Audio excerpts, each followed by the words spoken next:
To be a good copywriter, the most important thing is to put aside your biases and assumptions.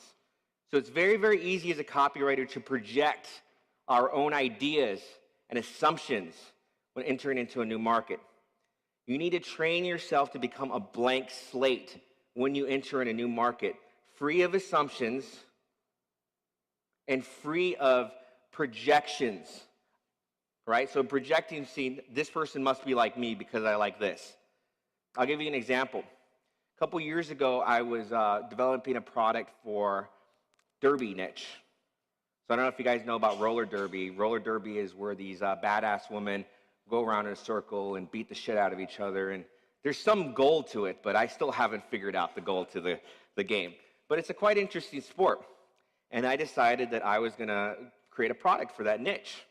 Because back in the day, I thought the niches were in the riches, and which they not necessarily are, but that's what I did. So what I did was I thought that I was going to be selling a product to badass punk rock chicks.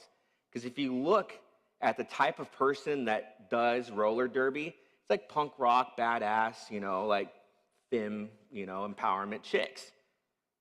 I did this, I did all the marketing thinking, oh man, I'm going to do this punk rock, thing, and I didn't sell any copies of it. So I went back to the drawing board and I said, man, I think I have something. So I did a survey. So I ran paid traffic to a survey and says, what is your biggest fears? What is your biggest frustrations? Explain yourself. And I offered them a free copy of the book. It's an ebook. If you do this survey, you get a free copy once it's complete. And what I found out was my assumptions on who I was selling to was absolutely flawed. The people that were interested in the book were actually stay-at-home moms that grew up in the 70s and 80s watching roller derby as a young kid, got married young, had kids young, and felt disempowered in their life. And they were using roller derby as a way to live vicariously through these super ultra empowered women. But through my biases and assumptions, I went into that market thinking that I was going to be selling to these chicks that were actually doing the roller derby.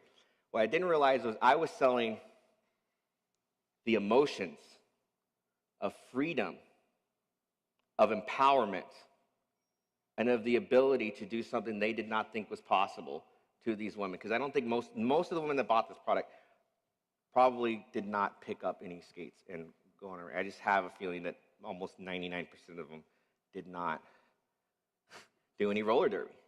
I was selling the dream, selling the emotions. So put aside your biases and assumptions.